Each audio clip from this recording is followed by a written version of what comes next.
All right.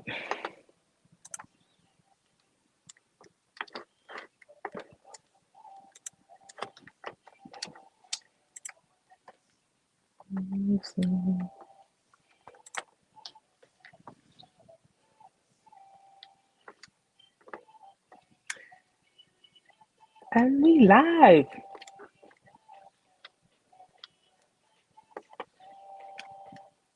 Guys, if you see me looking down, I got my laptop in front of me so I can see in big, bold letters when you make your comments. Let's see. All right. I don't know. When I look up, it looks like I'm looking in the opposite direction. It's like I think I'm looking straight, but you know.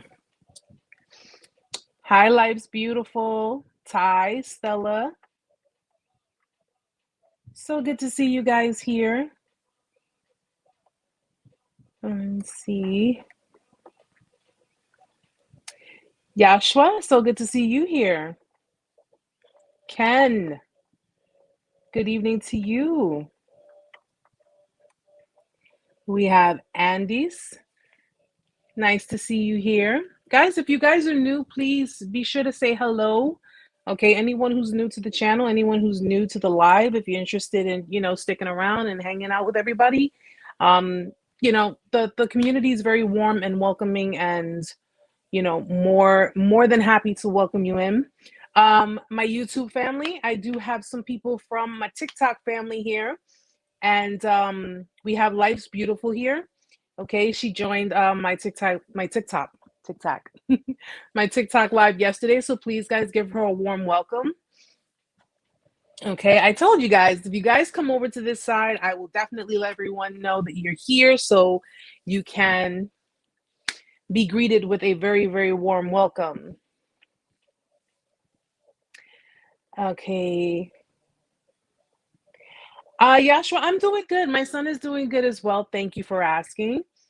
Thank you for asking. He's doing good. He's in his room, as always, playing his games.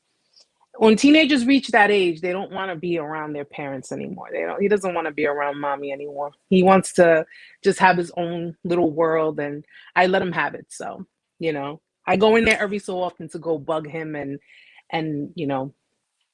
make him annoyed, but that doesn't last very long. He kicks me out. He's the man of the house, so I'm so happy to see you guys here. I know different people will be coming in at different times, and that's perfectly fine. I wanted to make sure that we get this going. Just to give you guys a heads up, I already locked in Stella. I want to let you know as well. I already locked in people for. Remember when I told you guys last week that I was going to start doing Zoom meetings? I already locked in a good amount of people for my very first Zoom meeting. So, fellas, just so you know as well, you guys would have time for your Zoom meeting. I am going to separate the genders though, okay? I'm going to have Zoom meetings for the men, Zoom meetings for the women, and then we'll see how it goes in interacting with one another, making it co-ed. But in the meantime, I'm just going to keep it separate. And so I already locked in. I had people send me the email. Oh, by the way, guys, I have a new email for the channel. We're going to be putting it on the channel and under the videos. The new email that I have is narcsurvival101101@gmail.com. Okay, so if you want to email me anything, if you want to send me any messages, send it to me on that email address, okay? And but yeah, the Zoom meetings will probably begin this upcoming week. It's going to be 45-minute meetings, and we're just going to sit, we're going to vibe, we're going to talk. It's kind of like, support therapy, group therapy for anyone who just needs a support system. And so the first one, I'm going to, if you're interested in doing the Zoom meetings, just send me an email to that email. When I schedule the Zoom meeting, I'm going to email you within 24 hours before the meeting, okay? So you can basically make whatever arrangements you have to make so you're available to attend the meeting, okay? It is done by invite only. So just, I have to keep it that way, guys, because I got different people, watching my channels, different people monitoring me, and I have to be sure that, I don't have people that are trying to interfere with other people's lives, or, and their personal business. I don't want that to happen. Andy's okay, so yeah, definitely send me the email. Amanda's going to put the email up for you, and again, it's going to be under the video when it streams. So, if you are interested in doing the Zoom meetings, fellas, I haven't gotten any emails for the guys yet, but if you're interested, send me an email and we'll set something up so you guys can get together and talk amongst yourselves as well. Hi, Andrea. Hi, thank you so much. How are you? You're very welcome, sweetheart. You're very welcome. I'm glad I can do it. I'm glad I could be here with you, and I'm glad I have Amanda to help me out. This really started growing more and more, and I don't even know what I would do without her if she wasn't here. So it's like I probably would be so swamped, but it's blessings. I give it all to God. Perfect, Stella. Perfect. Yeah, I told Amanda I wanted you and her to be there because I know you've been here for a long time too, and you have a very warm and welcoming, you have that aura with you, and I know that they will feel comfortable in knowing that you guys are there and knowing that they have the support that they need. So I'm very appreciative for, I appreciate you, girl. Trust me, I do. So guys, I hope your night is going well. I hope you guys have your drink in hand. I have mine. Amanda has hers. Yes, I am sipping on some Baileys. She decided not to fill it up all the way to the top because she knows that it will end up just sitting at the line right here and I probably won't drink it. But I hope you guys are having an amazing Friday, and I hope you guys it's just the beginning to a beautiful weekend for you guys. So let's see.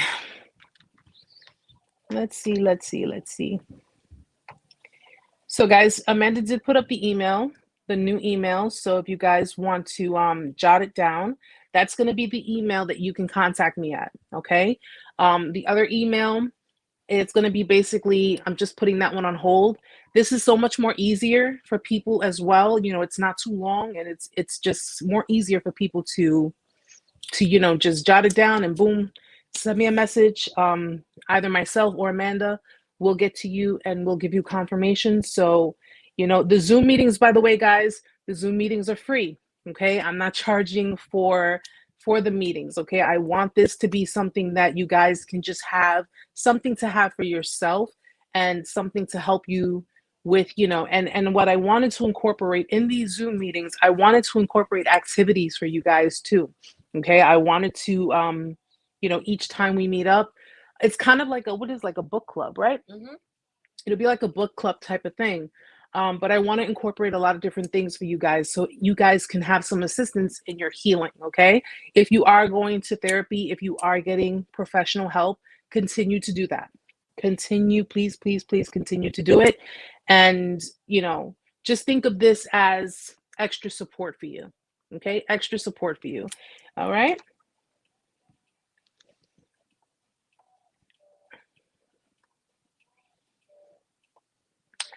Life's beautiful. My lives usually it can go anywhere between maybe an hour to 2 hours. But you can always, if you're unable to stay throughout the whole thing and you want to like go back to it, it'll stream and you can catch it when it streams. So don't worry about it. Okay. Don't worry about it. I don't want you guys losing any sleep or anything either. Okay. So if you're busy, if you have things going on, by all means, you can always come back. You can catch it, on the stream. And, if you have questions or if you need to reach out to me, you have my email. You can always message me. So don't even worry about it, hon.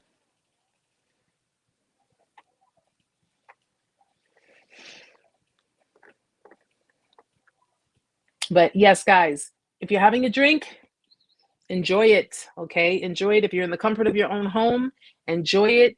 If you are just chilling and you're feeling, you're feeling your own vibes, you're feeling peaceful, enjoy every single minute of it. You deserve every bit of it. Okay. You deserve every bit of it. And what else? I'm just going to give it a few more minutes and then, we'll timestamp it. I'll timestamp it so anybody who wants to just go straight into the live can, just fast forward into it. This is just the beginning stage of letting everybody in, letting, people just talk to one another. And I don't have my watch. I feel so naked without it, but I do. I feel naked without my watch, but I'll have it back by next week. You're welcome. Life's beautiful. You're welcome. All right. So we're going to mark it. We're going to timestamp it. So 8/11, which would be 11 minutes in. Yeah, about 11 minutes in. So we'll timestamp it. I'm so glad, Stella. Oh, that's so amazing. Stella says, Eric, I found your channel when I was with the Narc. Your channel helped me to break free. I am so, so happy for you. I am so glad that it helped you. And I'm so glad that, and girl, I've seen, when you travel, when you go places and you take pictures, and I could only skim because my day gets so hectic, but it is so amazing to see that you are actually doing the things that you enjoy, doing the things that you love, your holidays. You were enjoying your holidays, you were making it all about you, and that's amazing. That is amazing. And I'm so proud of you for that. And I thank you. I thank you for, for bringing yourself here and not only being inspired, but now you're inspiring other people. So just look at all of what you've contributed. And this was, of course, all by you doing what was right by yourself. Okay. So be proud of yourself for that. Andy's, today is 6 months today is the 6th month to the day I had my ex removed. You know something? Congratulations. Not many people can make it that far. Not many people can make it that far, and some people actually, they end up, breaking no contact. They end up, slipping and falling. I know I've done it. I've done it a couple of times, but you live and you learn. And you move on with it. You live and you learn, you move on with it, and you continue looking forward. Okay, that person is, back there, leave them there. Leave them there. All right. If they're meant to be in your life, if God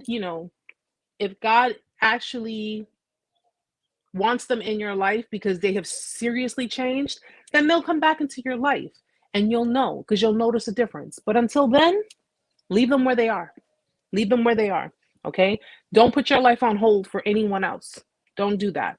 Continue doing what you got to do. Continue living your life. Continue being happy for yourself, and continue just holding on to your peace.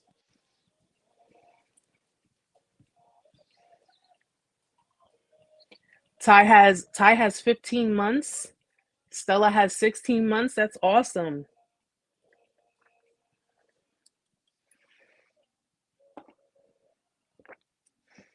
That's it, in the rearview mirror. That's it. Andrea has 30 months. No contact, 30 months. Go, girl.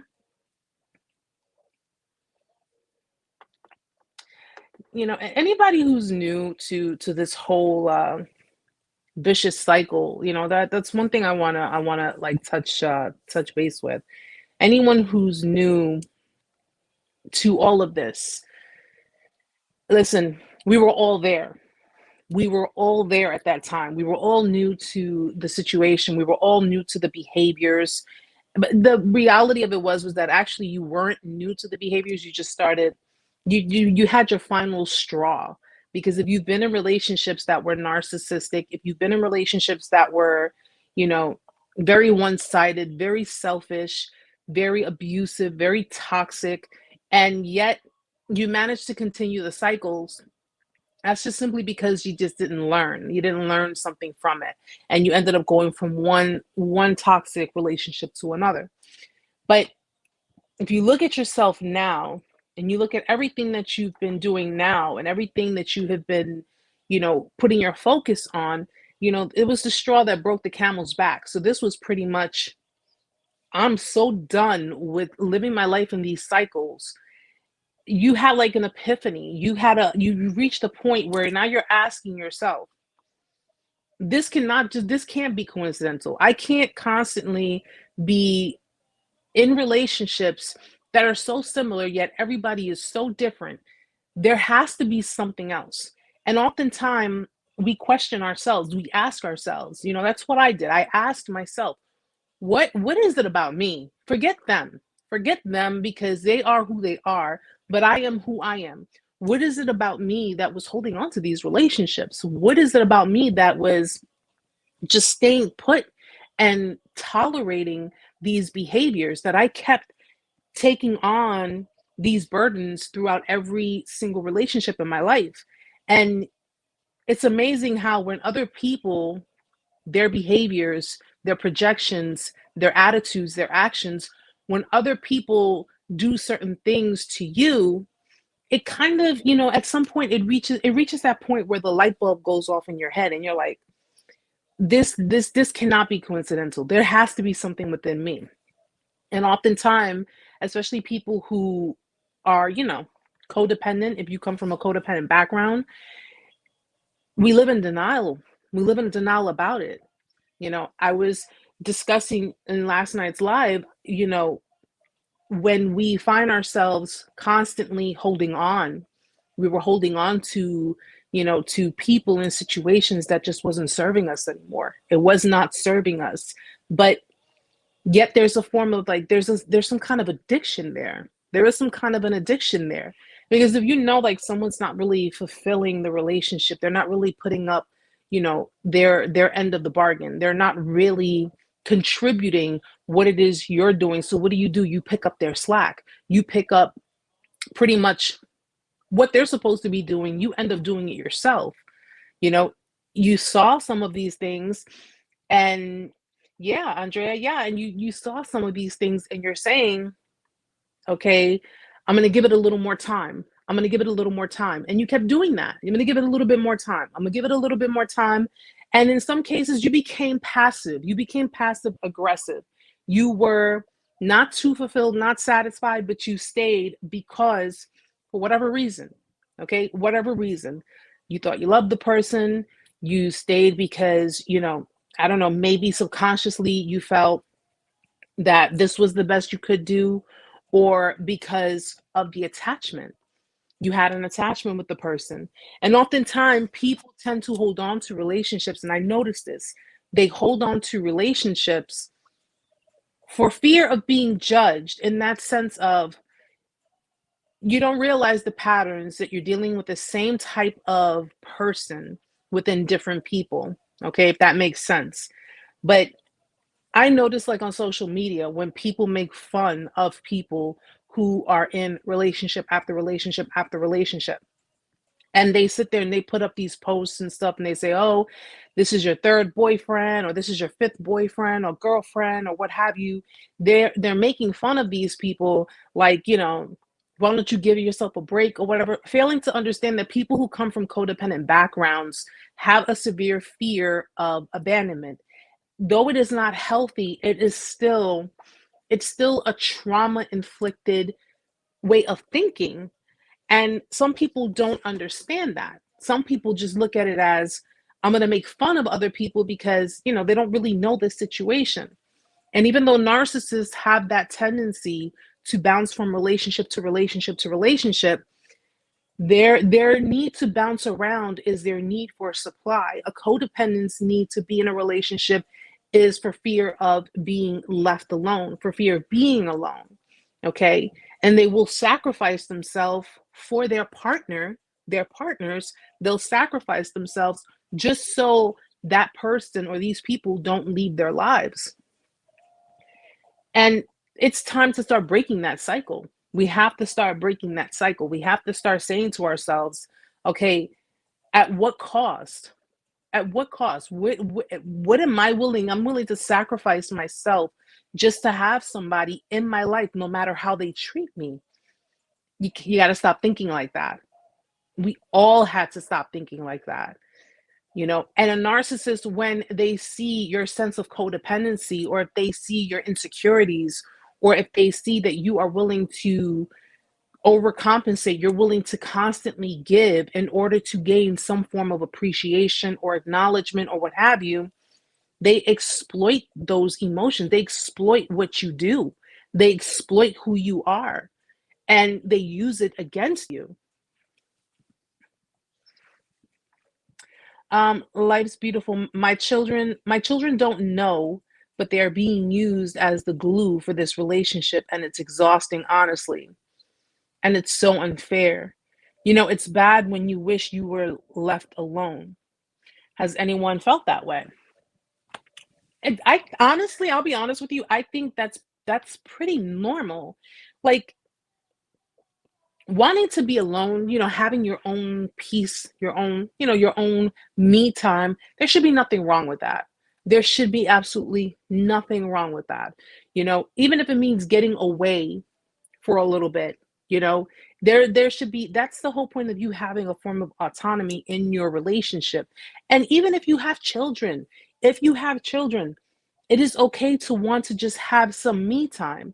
There's nothing wrong with that. Just because you're taking a little break, that doesn't mean that you're not being a parent, or you're not being, you're not doing your duties as a parent to your children. It just means that you need a recharge. You need to kind of just, just refresh yourself for a little bit, but in this case, when it boils down to the children, if you're dealing with someone who's a narcissist, because every situation is different, you have people who deal with someone of this nature because maybe they have financial ties with the person, or they have certain assets that are tied up with that person as well, and they can't just leave. Some people who are enduring domestic abuse find it very difficult to leave a relationship because it can be something dangerous. It can be dangerous for them, it can be dangerous for their kids.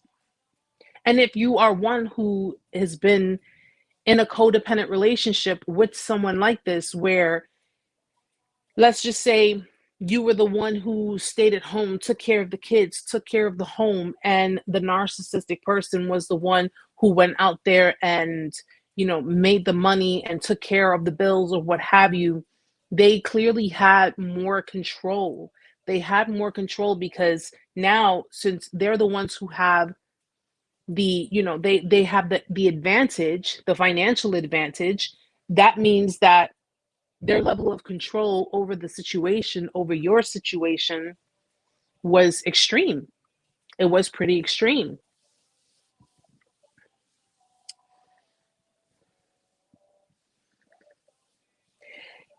Life's beautiful.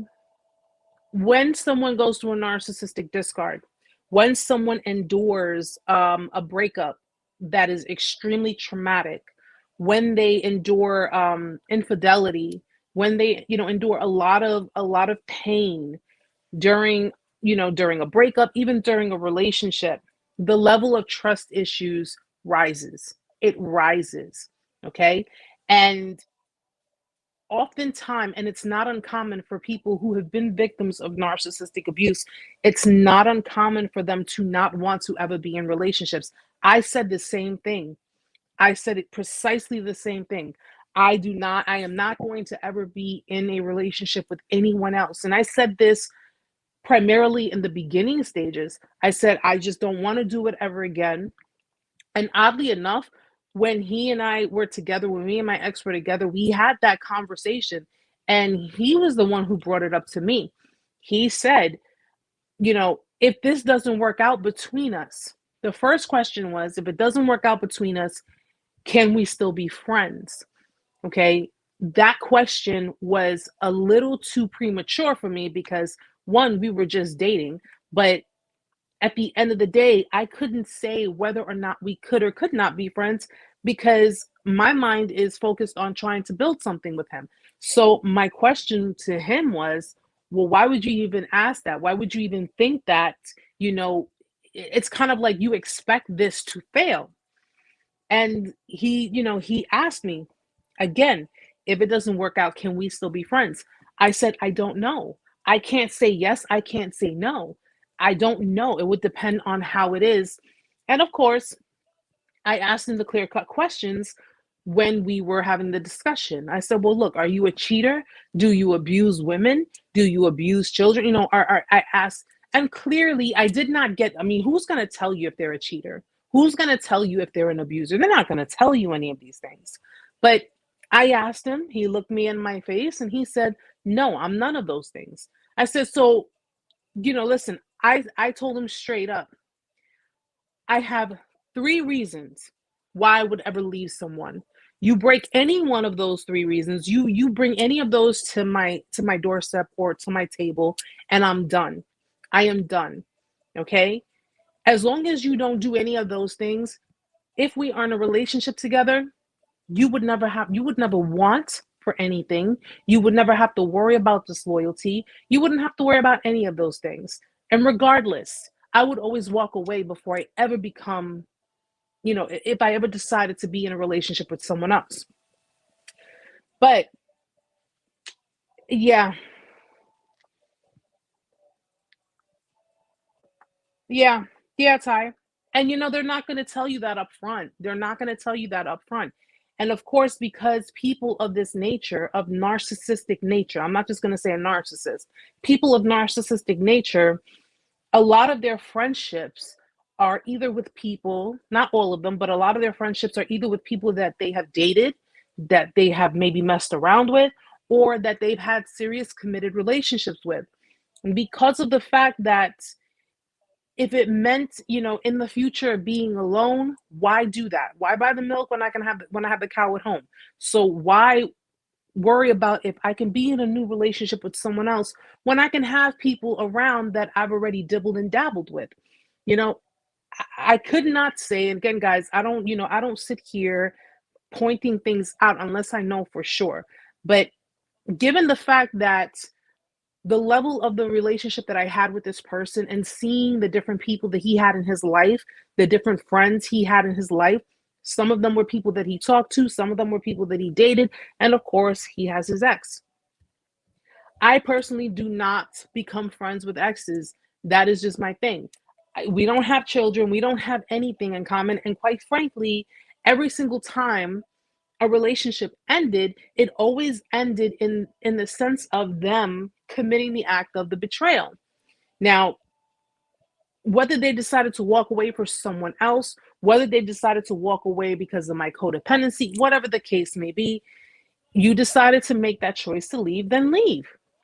There's the door. I'm not going to, it hurts, it's bothersome, yes. And this last person, like I said, I practically begged this person to stay, but they made the choice, and I simply obliged. And it took me some time, but I managed to break myself free from that.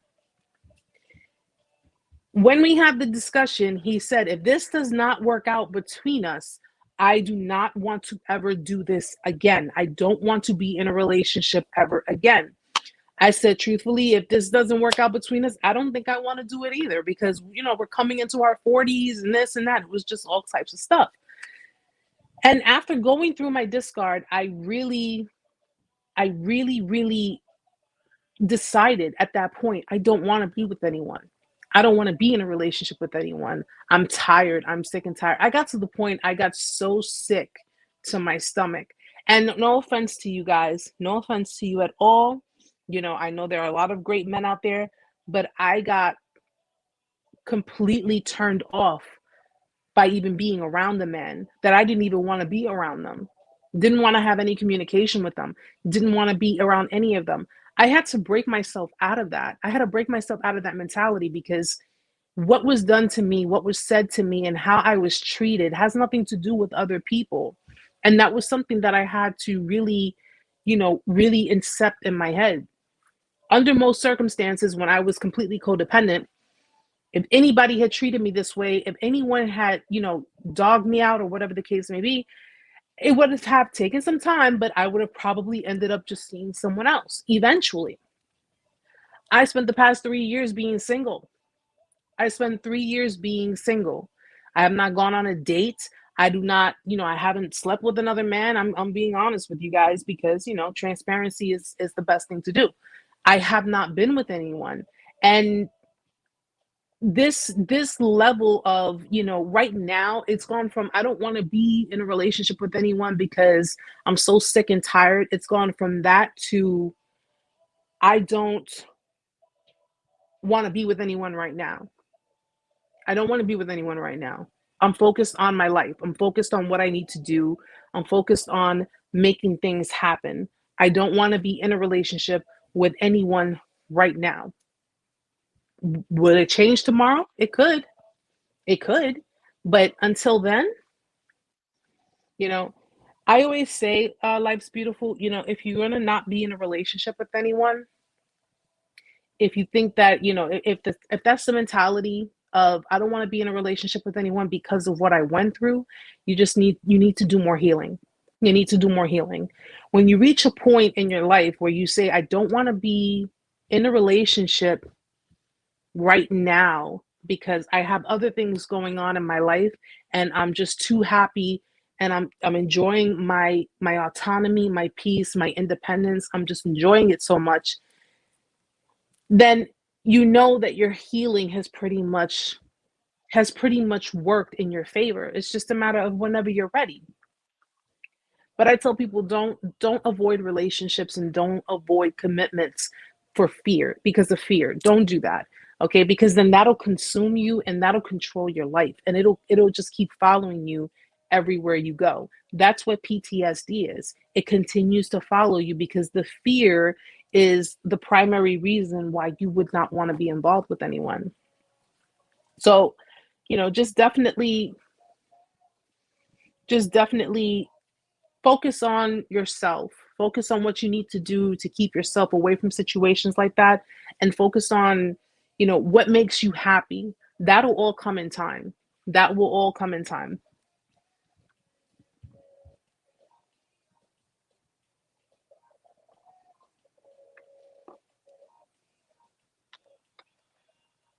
Mm, just give me 1 second. I want to make sure.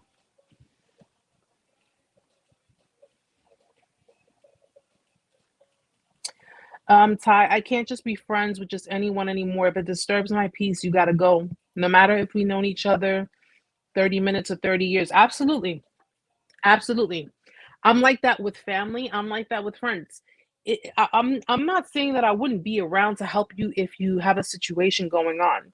But if I get pulled into some shit that has nothing to do with me, or if I get pulled into the mix of something that is completely toxic and it's going to disrupt my peace, no, I won't do it. I won't do it. People can look at me and be like, oh, what kind of a friend are you? I'm one who cares about her mental health. I'm one who has a child.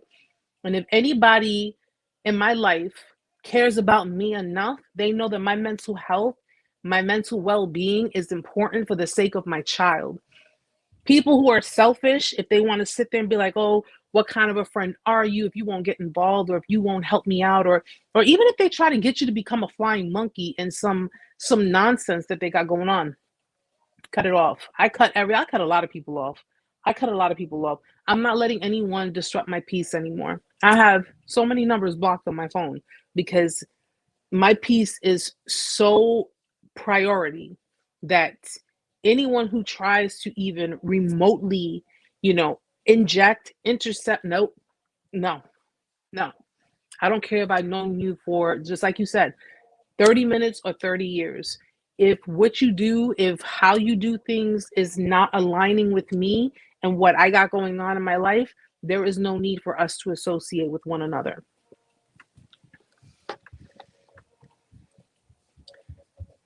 Um, oh, that little boy upstairs is really. You don't let me bang on the ceiling. Because I'm about.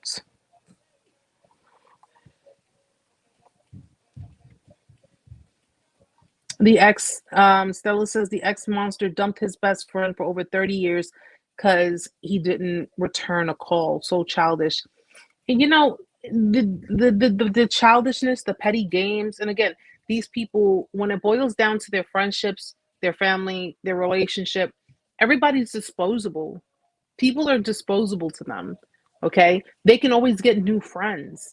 They can always, and it's the littlest things that will probably tick them off, that'll probably make them feel some kind of way.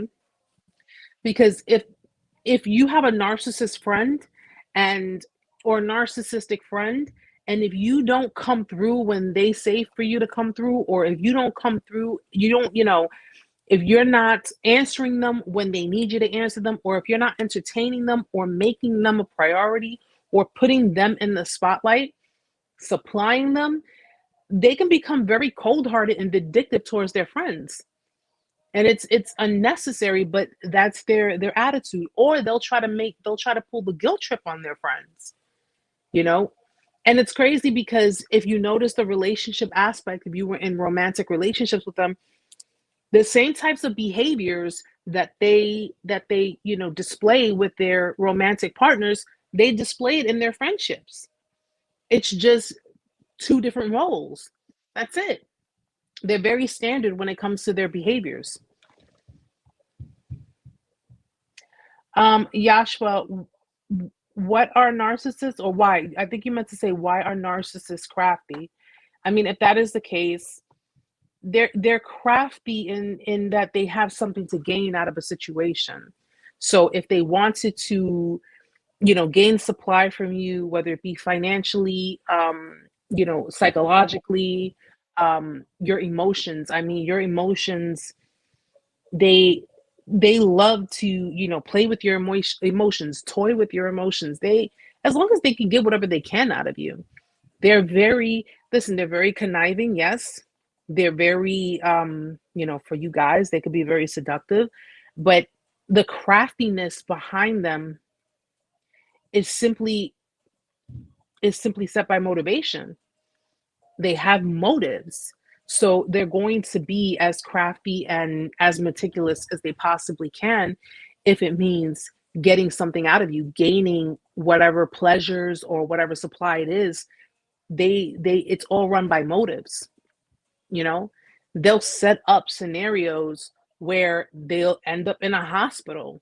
They can set up a scenario where they'll end up in a hospital, and it's like and I'm not saying that everybody who does this is a narcissist or narcissistic, so let's just get that out of the way. But some of them, to gain sympathy, to gain attention, like you notice how some people, they take pictures of themselves in a hospital. Like, literally, I just got hit by a car. You know what I'm saying? They got the neck brace on. They have the, the mask on, or whatever the case may be. But yet they have time to do these things. If you notice, some of them do it. I mean, listen, if they want to let the people who care about them know, this is where I've been, this is what's going on in my life, and I can decipher the difference between the two. I mean, I can tell, like, when people in my circle or people that I know personally, I could tell that it's something that, they're doing it for a number of other reasons. But you can tell when people who are just narcissistic in their ways, it's all for attention. It's to gain the sympathy. It's to gain the attention of other people to kind of, oh my gosh, and possibly get things out of people. But they can often do this as well if they're trying to hoover you back in. I'm in the hospital, I got into an accident or whatever the case may be. They will do anything possible, whether it's to get a response, to get a reaction, or to get you to kind of, to go in their direction.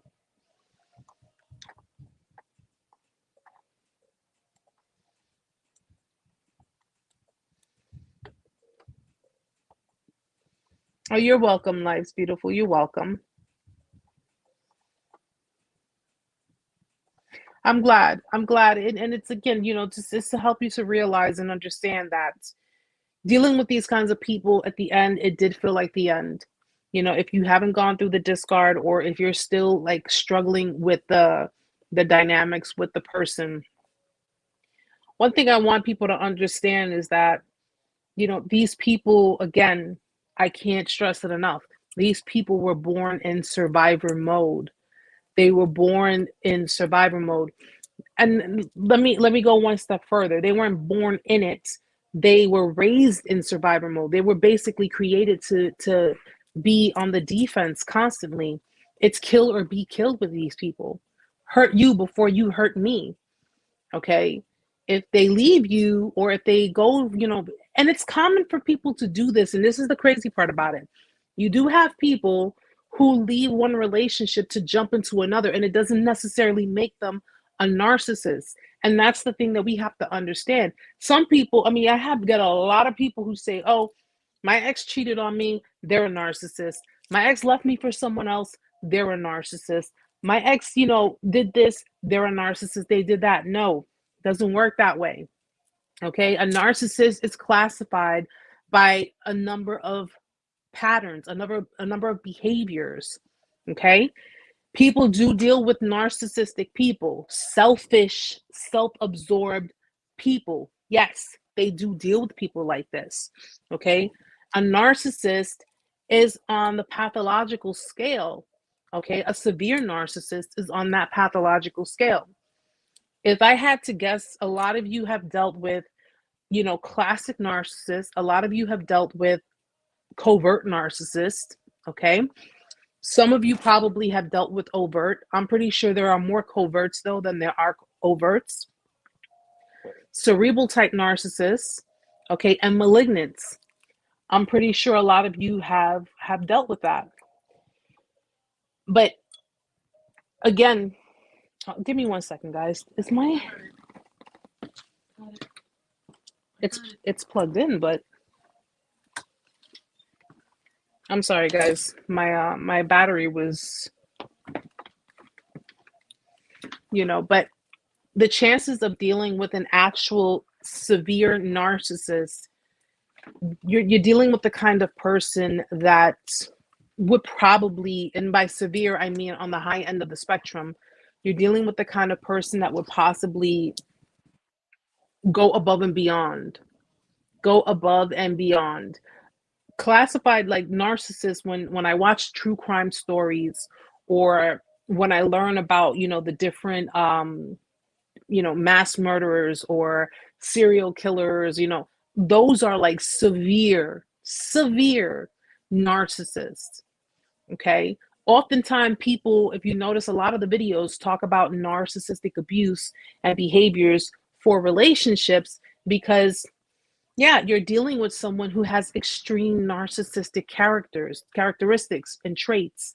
A very, what was it that I said?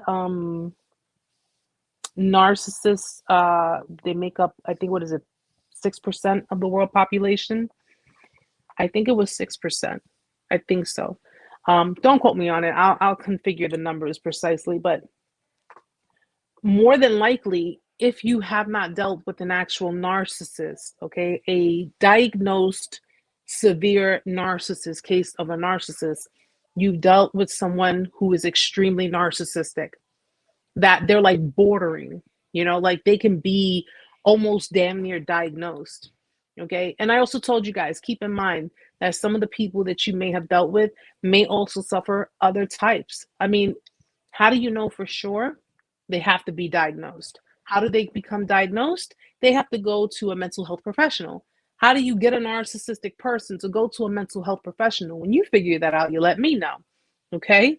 But in some cases, you could have been dealing with someone with borderline personality disorder.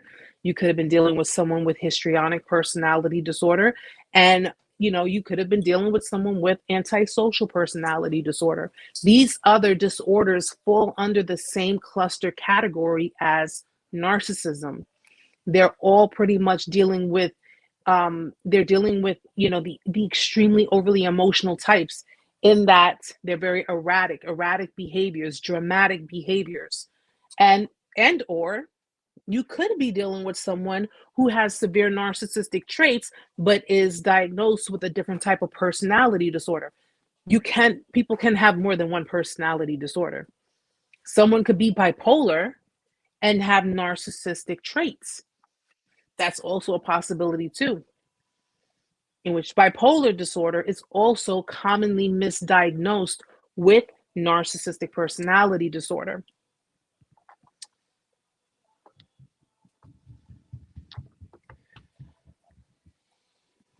My ex used to rage and punch the walls and fight other guys, and it's not uncommon. Remember, Stella, sociopaths, people who are sociopathic, are narcissists. Okay, it generally basically it kind of comes with the territory. So as you're going up on the scale on the spectrum, if someone is a sociopath, they are a narcissist, because the narcissist starts here, the sociopath goes here, the psychopath goes there. If someone is a psychopath, they're also a narcissist, they're also a sociopath. So it's kind of like that line that you push it through: narcissist, sociopath, psychopath. It all basically touches with each part that's on the spectrum. Sociopathic people are the kind of people who lack empathy, which is why they're so similar with narcissistic people. They lack empathy. They're self-centered, self-absorbed. They're pathological liars. Okay. A lot of them have run-ins with the law. It usually starts at a young age. I should say studies classify sociopaths as people who started off as at a very young age. So it's usually the kids who are like into mutilating, animals, or setting fires, and, just doing all types. Like, parents would look at that. If they don't look at their children properly, they'll think, oh, this is just a rebellious stage. This is just a stage that's, you got to pay attention to your kids too, because the parents of these children who went on the mass shootings, who went on these school shootings, they weren't paying attention to what was really going on, because they had a whole crap load of guns, and they go into these schools and they shoot up these innocent people in these schools. Pay attention to behaviors, pay attention to the way they speak, pay attention to the different, I listen, when my son seems out of play, and my son is autistic, but I know my son, and when I see that something is not right or something's bothering him, I have to pay close attention. Sociopathy is the study of, it's pretty much just like psychopathy. It's the study of, you know what is it, the social, I guess you could say, the social skills of people who may suffer, personality disorders, who have mental health issues. These people may have a mental, chemical imbalance in their brains. Okay, because, matter of fact, that was what I was mentioning when we watched that ice pick, Iceman? the Iceman. What's that, ice pick? The Iceman and the therapist, the psychiatrist. And the psychiatrist explained to him, because he was a sociopath, the psychiatrist explained to him that you inherited a certain type of gene from your father. His father was a sociopath. Okay. His father had little to no regard, very, very abusive towards him, abusive towards his mother. Okay. But there is a trait that was passed on from his father to the son. Okay, it's inherently, it's in the male genes. It was passed on to him.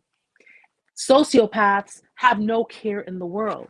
They have a fearless, it's like, that level, like, if we get into a situation, or if we're surrounded by, danger, what happens? We fear, right? We have like a instant feeling of fear or anxiety. Sociopaths don't have that. They are completely numb to it. They're completely numb to it. And I forgot what he referenced it as. What? The level of his fearlessness. He had fearlessness, like he didn't have You said any. it was like him being a daredevil, like evil Knievel, Right. bungee jumping, stuff like that. Like, it would give him a thrill. It would give him that adrenaline, because he felt like he was in control. When he murdered people, it was that sense of having that full control. People who are of this nature, narcissistic, sociopathic, psychopathic, they have a God complex. Okay? They have a God complex. They like to not only be the ones in control, but they like to say who, what, where, when, and how. Okay? Sociopaths have no regard for anyone's life. None whatsoever. They don't care about their own. And if you're dealing with someone who is pretty much, I don't give a shit about my own life, they damn sure will not give a damn about yours. They will not give a damn about yours. And this same man, who was a serial killer, okay, had children. He had children, he had a wife, he had a whole family at home, and he was out there murdering other people. When he came home, I think the therapist asked him, "What makes you separate it?" But the thing is, he didn't separate it by much, because when he came home, he was abusing his wife. He was abusing his wife too. Sometimes they may not be able to shut it off, but yet he was saying there's nothing he wouldn't do for his children, that he loves his kids. There's nothing he wouldn't do for them. And it's just like, I think it's just like that split. It's like a split personality type where, He said he would verbally and emotionally abuse his wife. He would never put his hands on her. no, he said he hit her. He said he hit her? Yeah, he said he hit her. He abused her. And yet his children, He never put. I don't know if he never put his hands on them, but he basically, it's just like, that's where the psychiatrist was like, well, this is where I'm trying to find the level of understanding. How do you go out there and murder people, but yet you go home and you tend to your family? He also said he had a social disorder. He's antisocial. Yeah, he had a social disorder. Antisocial personality disorder. Those are the ones that are very like loners. They're to themselves. You don't see them in very large crowds. If you do, they're very more like, they're just off to themselves, and they're not like socially awkward. Mhm. They're very socially awkward people. His brother's in jail also. He was also put on the death penalty also. Listen, He's a child molester. So that whole family was. they're sick. Well, it stemmed from the father. Mhm. It stemmed from the father, and male narcissists, though I honestly think that male narcissists, when they grow up, I mean, listen, they can have a narcissistic mother and actually grow up to resent her and resent women as a whole because of their mother. But oftentimes it's because they have this, it's a fabricated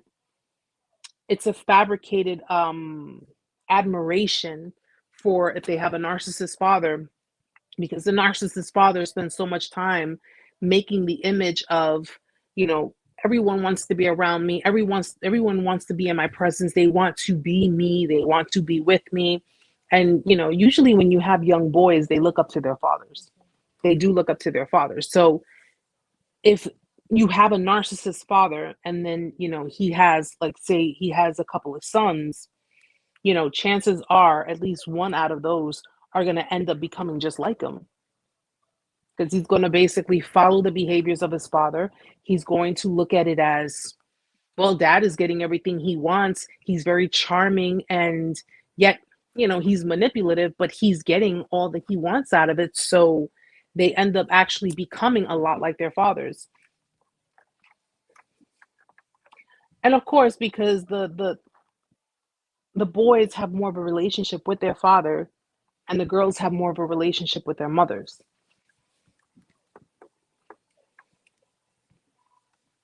Why would a family betray a family member? Selfish reasons. Anybody who betrays anyone, it's due to selfishness.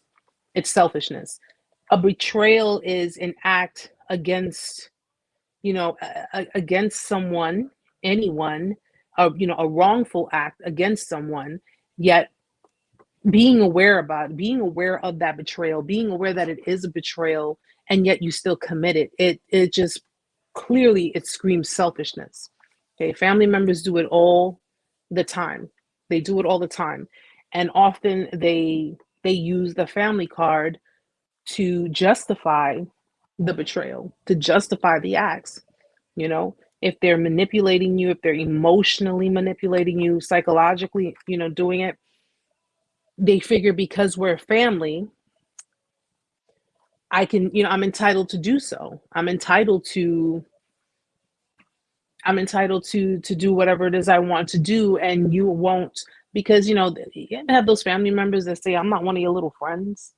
Like, I'm not one of your little friends. Okay, you can't cut me off because I'm your family. And they tend to think that because we're blood, they can't be cut off. And yeah, no. because family members get cut off too. We're not playing that. Let me see.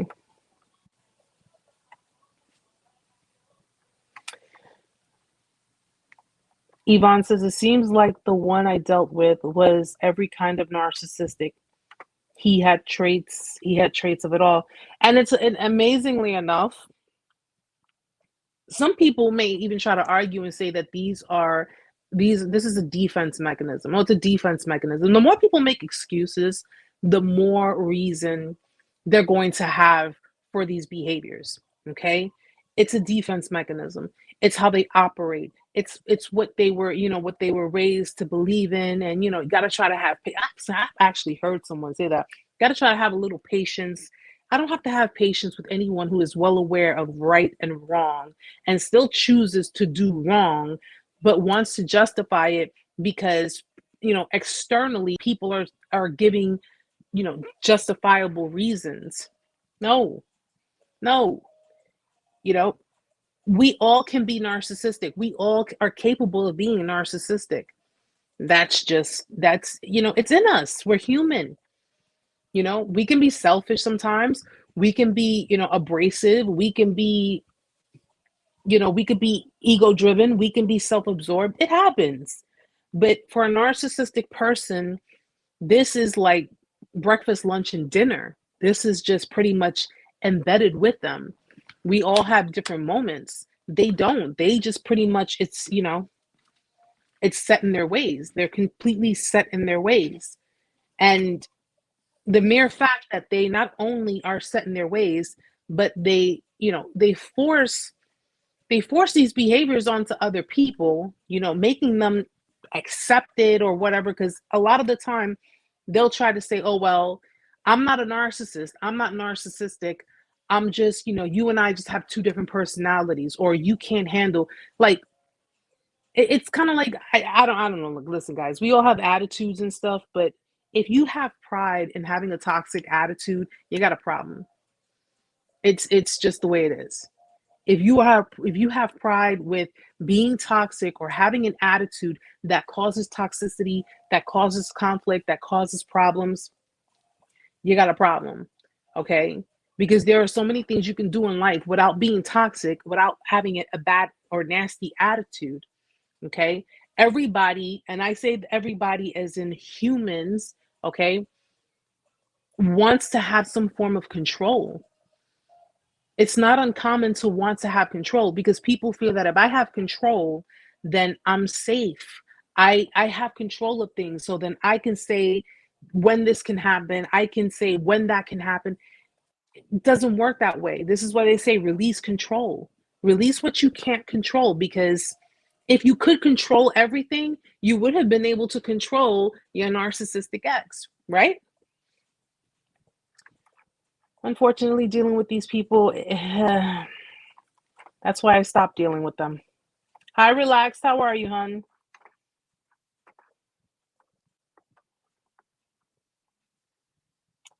Let me see something.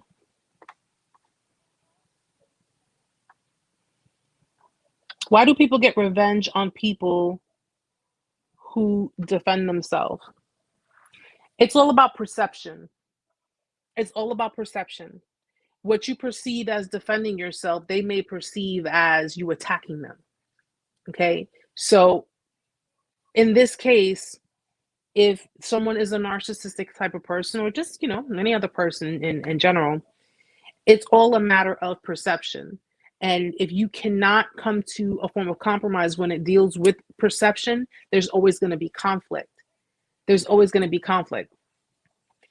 Someone who has been emotionally manipulating you, psychologically manipulating you, if they take revenge on you for defending yourself and, for pretty much standing up for what you believe in, or if they attempt to, it's because they have lost all forms of control. And there is fear. People who take revenge are people who allow anger and fear to get the best of them. That's why I always tell people, whatever you've gone through, whatever they put you through, walk away. Just walk away from it. They expect you to be reactive. They expect you to be, volatile. They want you to get out of character because that will validate everything that they have told other people about you. Even though everything they may have told people about you were lies. If you become very reactive, if you respond to whatever their attempts are, or even if you take revenge, you're validating everything that they said. And I know it's hard to walk away from situations because oftentimes, yes, we're human. We are not, we're not fit to sit here and just allow stuff to happen and be like, okay, fine, whatever. You did me dirty. You shamed me. You smeared my name. You did all of that. I'm just gonna walk away. It's very hard to do that. I know it's very hard to do that, but truth always comes to light. What's done in the dark always comes to light. Okay, I'm a firm believer in that. So to avoid any further conflict, to avoid consequences, because if you take revenge, you will, I'm telling you, consequences will follow. When it deals with them taking revenge, is because they lost control. They lost control. They can't, they can't do anything else to take any more out of you. They can't get you to react. They can't get you to feel a certain kind of way. They can't emotionally manipulate you or control you. So that's why they try to seek revenge. Eric, I survived some of the most hurtful, demeaning smear campaigns that X did on his Facebook page, having groups of people hating on me, strangers I don't know. And those same people, because, as many flying monkeys as they have, flying monkeys for them are disposable too. They're disposable too. Okay. Especially if they're not supplying the narcissist the way they see fit, they are disposable. And people when they're jumping on the bandwagon, they don't realize what they're doing. They really don't. It's like, okay, people who are easily manipulated by a manipulator, they will, to feel special, to feel acknowledged, to gain approval, they'll jump on it. These people know nothing about you, yet they're sitting there supporting this same person. That goes to show that these people are fucking idiots. You don't even know the person, but you're supporting what the person is saying with regards to what is, what more than likely isn't true. I'd say, something, I'd say, you know what? It's best that you totally separated yourself from it. It's best that you totally just went your own way. And because look at what you would have been having to deal with. I'm sorry. I can't deal with petty people and I cannot deal with childish people. Okay. If you have someone who's old enough, grown adults acting like children, I don't got time for that. I do not have time for that. And I've seen it myself. I have seen it myself where I've seen I've seen it done with to my ex. I've seen it done, by other exes that I've been with before. I've seen it done before. And it's like, what is the point in that? What is the point in it? And that's why I tell people, if you see someone sitting there bashing or shaming someone else, don't be a follower. Don't follow that path. Don't sit there, encouraging them or egging them on or whatever, because what people don't understand is that a narcissistic person, especially when it boils down to gossip and smearing and, defamation of character and doing all of these things to hurt their target, to hurt their victim, people who go on that jump on that bandwagon are going to reap the same shit as that person. Okay, if something is being done to harm someone else, harm their reputation, harm their character, harm who they are, and people are jumping on that bandwagon, they need to steer clear, because I'm gonna tell you right now, God don't like ugly. God does not like ugly.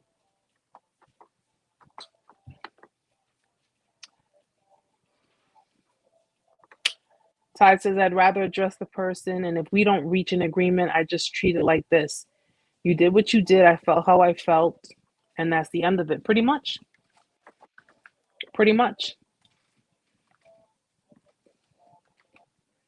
Rose, my ex's parents have not seen my three kids for almost 2 years now.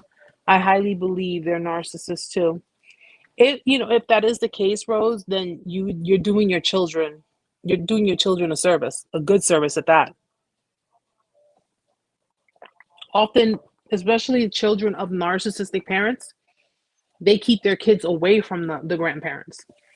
It's not uncommon, especially when they have gone through all of the shit they've gone through with their own parents.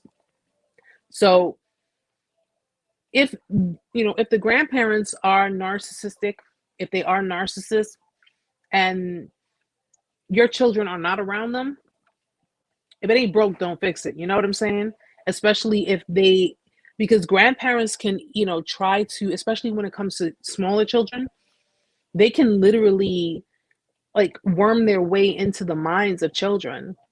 Okay. A manipulator, period. Doesn't have to be a narcissist. They can like warp children's minds and, make them believe something else. I've seen scenarios and situations where grandparents have turned their grandchildren against their own parents. Okay, it's not just the co-parent. It can be grandparents, of the narcissist, of a narcissistic person, or even a codependent person. Because remember, narcissistic parents, they can create codependent children as well. If it ain't broke, don't fix it. That's what I say. That's what I say. Keep your children away from them. Especially if you know that the kind of environment that they have around them is just not healthy. Because children are sponges. They learn, they absorb, and I mean, we got to look at it this way. How did a narcissist become a narcissist? How did a codependent become a codependent? Because these were behaviors and patterns that they learned.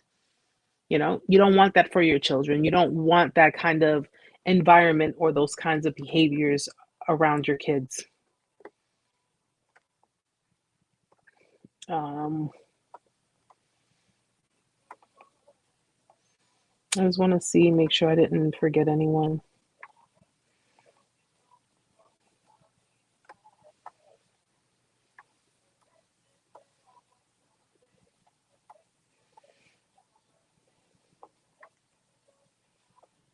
Okay. But guys, yeah, I just, and just to reiterate, guys, for anyone who didn't catch it or anyone who is midway on the stream, again, I'm doing the Zoom meetings. Okay, we're doing the Zoom meetings where we have a group of people all together. It's going to be, video chat, and we're just going to sit as a support group for one another, sit and talk, and just, vibe out and become each other's support system. It's going to be 45 minutes each meeting. Okay. The first meeting I've already locked in. What did I say? How many people were? 7 or 10 people? First meeting is going to be with 10 people. So it's going to be, it's a private meeting, but if you are interested in doing Zoom, if you're interested in having a support group, if you're interested in joining on it, please send me an email, narcsurvival101@gmail.com, so I can, lock you in. I already have the first meeting, which I have to set the date up, but you will be notified within 24 hours. Well, 24 hours before the meeting, so you have time to set your schedule and make it, possible to attend. Okay, so the first one I've already maxed out on people who are looking to join. Gentlemen, same for you. Okay, this is for the ladies, but gentlemen, same for you. If you're looking to do, yes, Ty, yes, you get to do. I want to do a Zoom meeting with the gentlemen. So even if I don't get 10 guys, but let's say I get 5 guys, if I can lock that in. 5 fellas. I think Cicely's not here today, right? Cicely's not here. He's not here today, but I'm sure he would. We don't have much. Yeah. But I want to do it with the guys too, so the guys can have their time to speak. The guys can have their time to, vent, let it out, talk, And it's going to be, again, it's going to be separated. So ladies is going to have their own room, guys, you're going to have your own room, and it's going to be by invite only. So you have to send me an email. Of course, I do have to vet my emails because I have to make sure that I'm not just letting any old body in. And some of you I already know personally, some of you I already know because we've spoken plenty of times via email, so I'm not worried about it. But anyone who is new to it, of course, I do have to follow proper precautions to make sure that well, I'll be there. I will be there. Amanda will be there. And, it will basically, it's just for you guys. It's for you guys to talk. But I will be there. Amanda will be there. And it's for anybody who wants to sit and talk. You guys may have more in common than you think, okay? Especially if you dealt with female narcissists or, extremely narcissistic females. So, Rose, yes, I've done a couple. I've done a couple of, I've done like one-on-one sessions. I've sat and spoken with people, and you have a lot of people who have very, everybody's gone through different phases and different levels of narcissistic abuse. And, a lot of the people that I've spoken with, they were in that point of struggle, but a lot of them got out of it. A lot of them got out of it.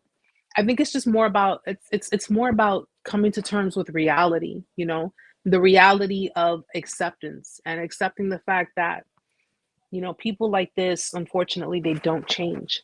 They don't change. And I think one of the things that a lot of people have a problem, which is why a lot of them stay in the victim aspect before they get to survivor, is that they have like that hope that maybe one day they're going to wake up and they're going to realize it. I really don't think, especially if people like this have been doing this constantly, like if they've done this with other people, which I'm pretty sure they've done it with other people before you, they probably were doing it to the new supply after you. But yeah, I've spoken to a lot of amazing people, just beyond, and their stories are so inspiring, and their stories actually, like, I look at it, and I'm not going to say that one survivor story is better than another, but I've spoken to people where I looked at myself and I'm like, wow, my story kind of pales in comparison because you have been through way more, and you're so strong. Everybody has gone through their own levels of abuse, but nonetheless, all inspirational. Like, their survivorship is just beyond inspirational.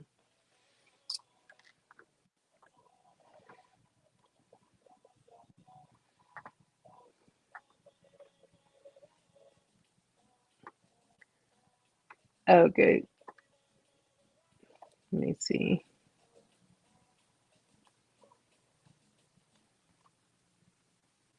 Oh, I read Ty's thing wrong. I thought he said, Erica, I'm gonna be in a room full of dudes. Then I go back and I'm like, it says Erica wants to be in a room full of dudes. That's okay. Hey, I'm learning, okay? I'm learning to be around men. Okay. How long has it been? I haven't been around.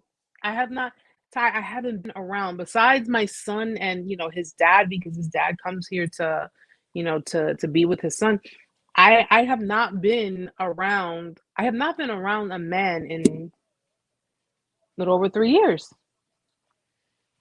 Unless you count the people that I passed on the streets and on the train, but I haven't been, and I'm being honest with you, I haven't been in the company of a man for a very long time.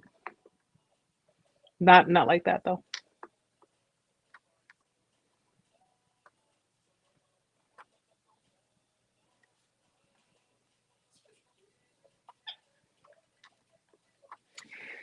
I know, Rose. I know the feeling because I was at that point in my life where I didn't want to be around the man. I didn't want to be anywhere near them. And again, no offense, love you guys, I do, but I did not. I make it sound like I've been in a woman's prison.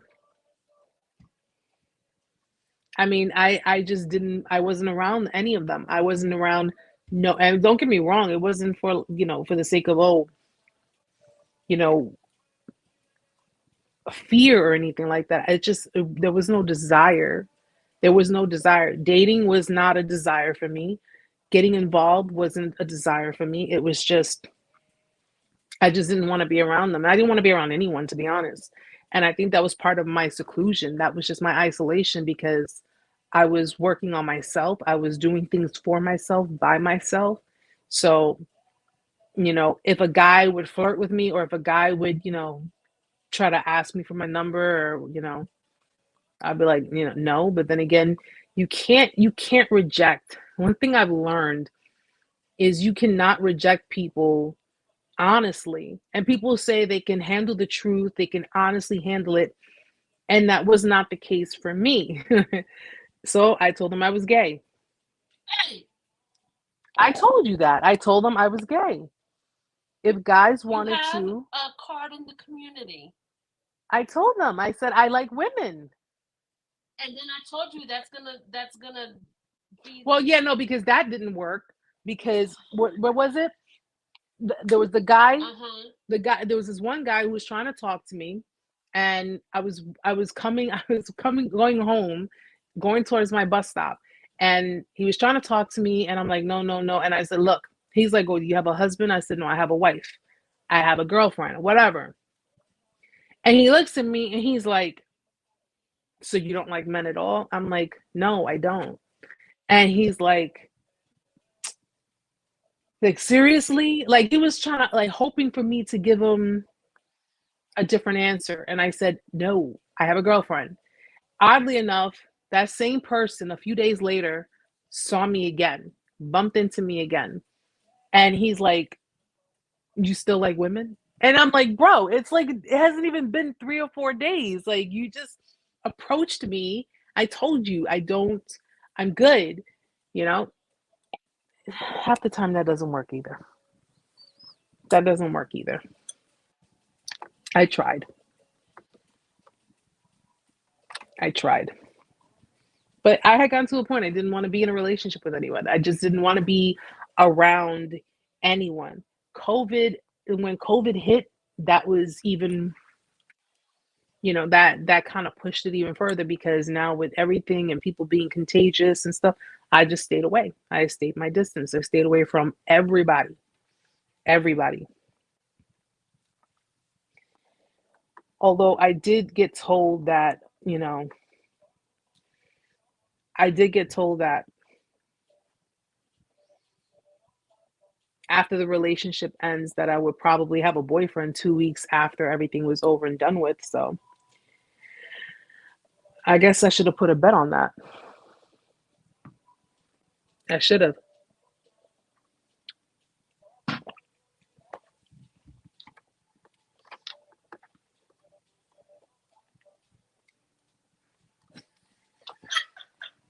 Right, Dad? Right? My dad's here, guys. That's what I was told. You'll probably have a boyfriend 2 weeks after we break up. If I'd have put money on that, see, that would have had interest by now. A ton of interest.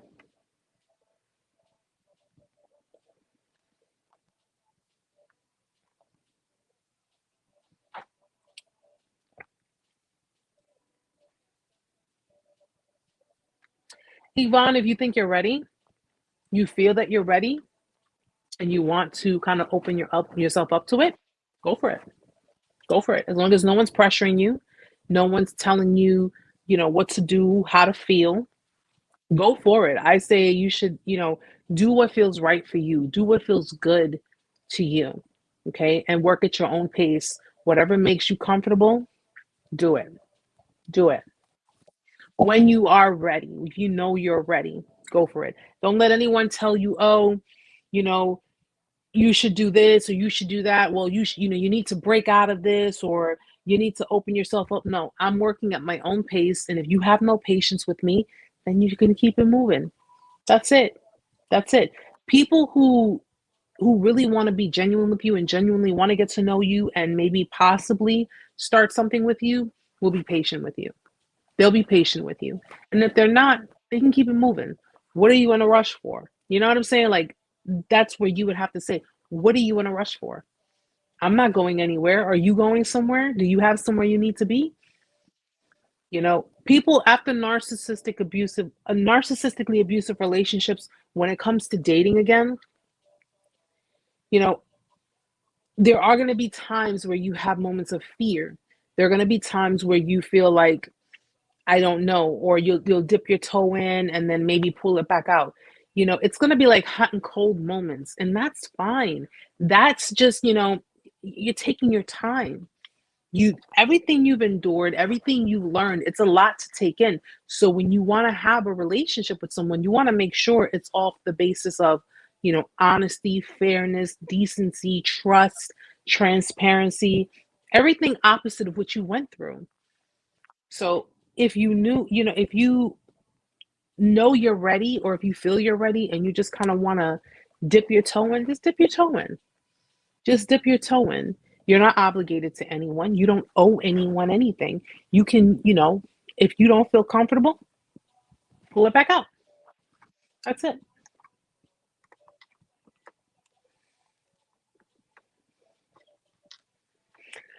Okay.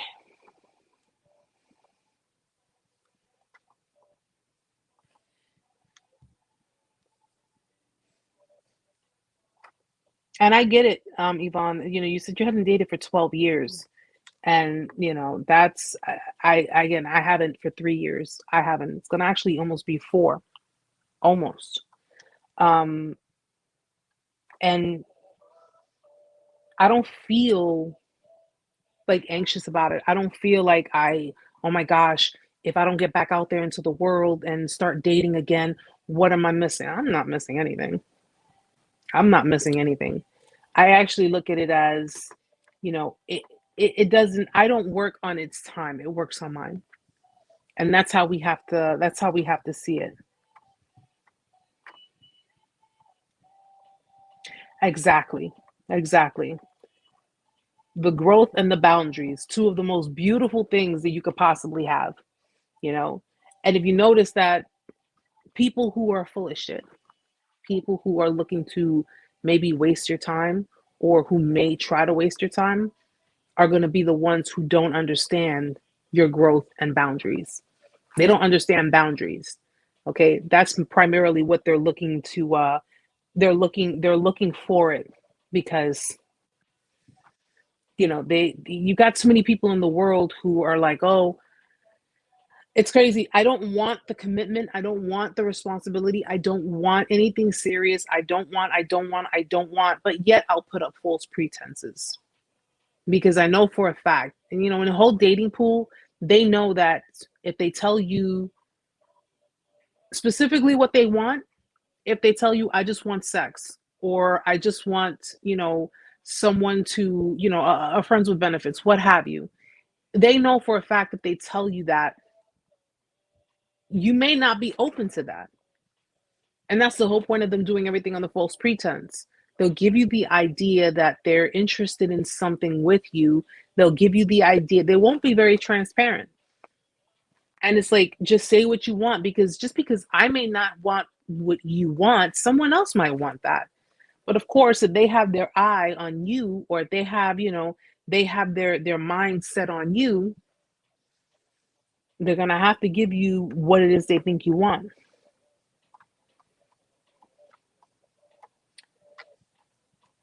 Oh, 1 second.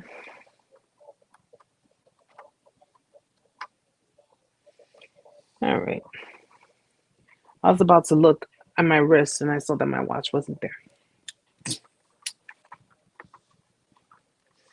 My watch is not there. So guys, I think I'm gonna call it. Did you finish your cup? I still have a little left. I'm gonna drink the rest of it. I'm old. What do you want from me? What do you want from me? Finish your cup one time on the phone.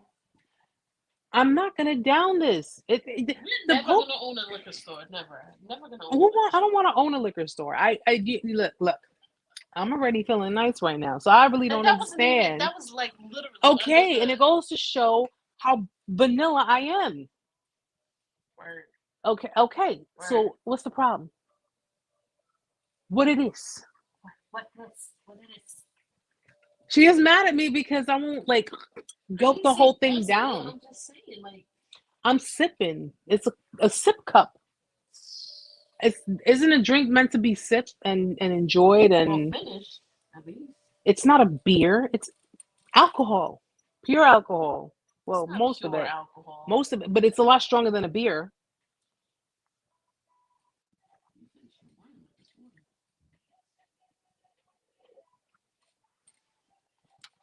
Forget about it. What? I don't like DMX and Cisco. Mm-hmm. See? I'm sorry, guys. I'm boring. I'm a boring person. Maybe that's why I've been single for 3 years, because I'm boring. But I'm gonna eat some chicken. I haven't even had dinner. That's probably why I'm feeling kind of nice right now, because I haven't had dinner. I haven't had dinner yet, guys. See, this is the part of the video where it kind of like gets where I'm winding down a little bit. Seated and everything's clamped and tied. Clamped, yeah. Well, this shit'll probably fall on me. Oh, Stella, you know what? We're already in February, guys. We're already in February. Okay. Where did the time go? Wasn't yesterday just my birthday? Stop. Just stop. It was. Stop it. Okay. I'm gonna remember that. Stop. I'm gonna remember that when I'm walking with a cane and I gotta rub Bengay on my knees. My knee almost popped out of place, bro. Stop. Just stop. She don't get it. She don't get it. I don't. We're the same age. Okay, but I feel old. My body feels old. I'm young in the face. I'm old in the knees. Old in the waist. Okay, Eric and I are going out for Valentine's Day, but I can't go back to her house. Nah, my son, he'll be like, who are you? You gotta go. My son now is at that point where he uses his phone and he's always calling me, always FaceTiming me. And he would be one of those types that will probably like FaceTime. If I was to be on a date, he'll probably FaceTime me all night. Your emergency go-to. He'll be like, what you doing? How are you? Where you at? You good? He's the guy that you go call me at 8 o'clock. I need to get out of this date. You text him, call me, Sean. 800, call mommy. He'll do it too. Yeah. My son will do it too. Ty, I can't with you. I can't with y'all sometimes. I really can't. Hi, Kara. Yeah, I'm really feeling kind of nice right now. All right, finish that cup.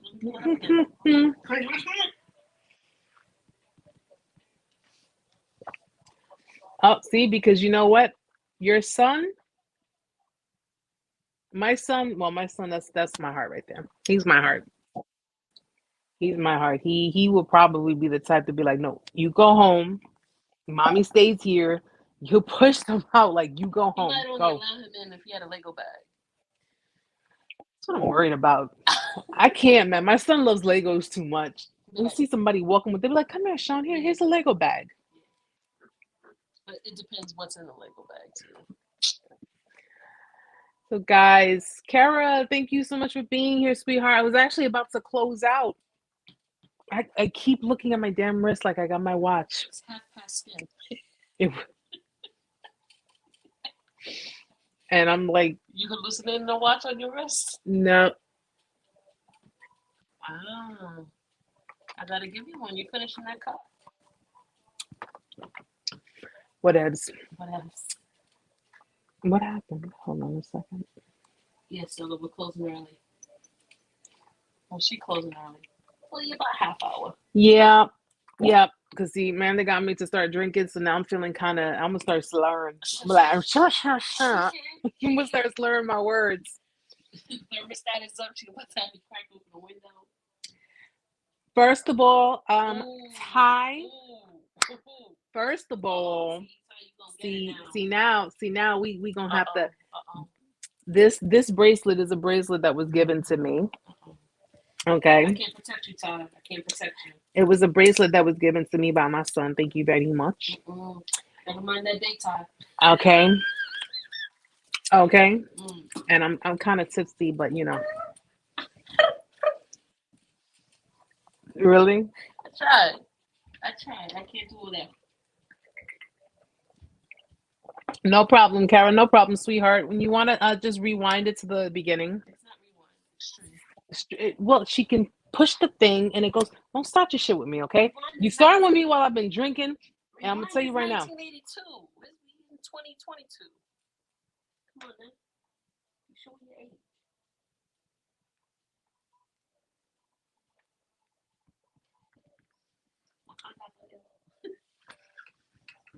She don't have a watch. You can't clink. I can still. I don't know which one I'm gonna do it, but yeah, I am Stella. And you know something? That's fine because me feeling good and me. What is wrong with you? Finish that drip drop. I get to pass on the good vibes to you because that's what it's about, right? It's about having good vibes. Thank you. First time you've ever finished a cup. I appreciate you. Wow. That's why I sip. I'm not big with alcohol, bro. You're a little bit of Italian, a little bit of Irish. Come on, man. So, guys, thank you so very much for being here with me tonight. I mean, I'm spitting all over the place too. I'm spitting all over the place. I'm telling you, man. I'm telling you, this is precisely why I barely drink. Hold on 1 second. Because now I can't. My eyelashes are just. Really? No, they're not coming off. These are glued on super tight. Guys, and my dad is watching this too, bro. Like, he's probably looking at me like. So? Like, really? You curse like a truck driver when your dad is on here. Come on, really? You worried about a little tipsiness? Yeah. Sorry, Dad. Really? Curse like a truck driver. You worried about a little cup of. Oh, well, listen. It's all for my peoples. It's all for the people. Hey, O. So official, you wanted it. Official. I'm actually about to close out. I'm feeling kind of nice right now. So, just so you know. Kara goes, you spilling tea. Who? Mm-hmm. Who's spilling tea? What? I'm not spilling no tea. You see? No. Yeah, you see? Yep. You'll find out to take attendance for the late people. But guys, my loves, beautiful queens, handsome kings, you are all great people. I love you all. I'm so glad that I was on tonight. I'm so glad I was here. Don't worry about it. Oh, don't worry about it. Just, rewind it to the back. Don't worry about it. You guys, you know that you can always, what the hell was I gonna say? I was waiting for the pause. I was looking at you. I was like, you don't stop. Yeah. I'm fucked up.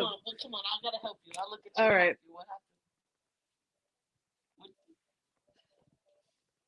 See, she's messing up today. All right, Daddy. I'll talk to you later. He's processing someone. My dad is See, you can't. Your dad working and you getting him all messed up. I'm not getting him messed up. He's on my live. You gonna put the person's name as Bailey. What are you trying to say? Come on, let's wrap up here so I can get water in your system. Okay. So guys, thank you again so much for being here with me tonight. I hope you guys got a little bit of a good laugh out of it, at least, because you know what? I always like to keep things light, unlike the drink I had in my hand. That was kind of heavy for me. But thank you for being here tonight. My new email, just to reiterate, is narcsurvival101@gmail.com. There you go. Narc Survival 101 at gmail.com. Okay. Any inquiries, any questions, what have you, you can reach me on there. I normally do not drink, so please, anyone who is new to the channel, this is not usually, but you know what? It's a lighter side of you. I appreciate it. It's my fluffy cloud side, okay? So please don't mind me. Love you too, Daddy. Any inquiries, if you want to join the Zoom meetings, if you want to, just send me the emails. Send me the email, narcsurvival101@gmail.com. Catch me on TikTok, at narcsurvival101. And of course, catch me on Facebook, Instagram. I'm pretty much everywhere, guys. I'm pretty much everywhere. Thank you, Ken. Have a great night. Thank you for being here. Kara, thank you. You as well. I got Ty. I have Official. I have Stella. I have, everybody who's joined tonight. Thank you so much for being here. You guys are truly appreciated. You guys are truly amazing. I hope you all have a beautiful weekend. I hope you have a great remainder of your night. So if you've been drinking, finish the drink. Have a great night. Eat a couple of snacks. Do your thing. And for everyone who has already been locked in for the Zoom, I will again email you 24 hours before the actual Zoom meeting, so we can definitely sit, chit chat, have a drink, and do our thing. So guys, much love to you all. Many blessings, peace, happiness, all that good stuff. And of course, screw your ex. They didn't deserve you anyway. All right. Love you all, guys. Have a great night. I will see you back here, same time, same place, 8 o'clock. You guys already know the deal. Love you guys. Have a good weekend. Bye.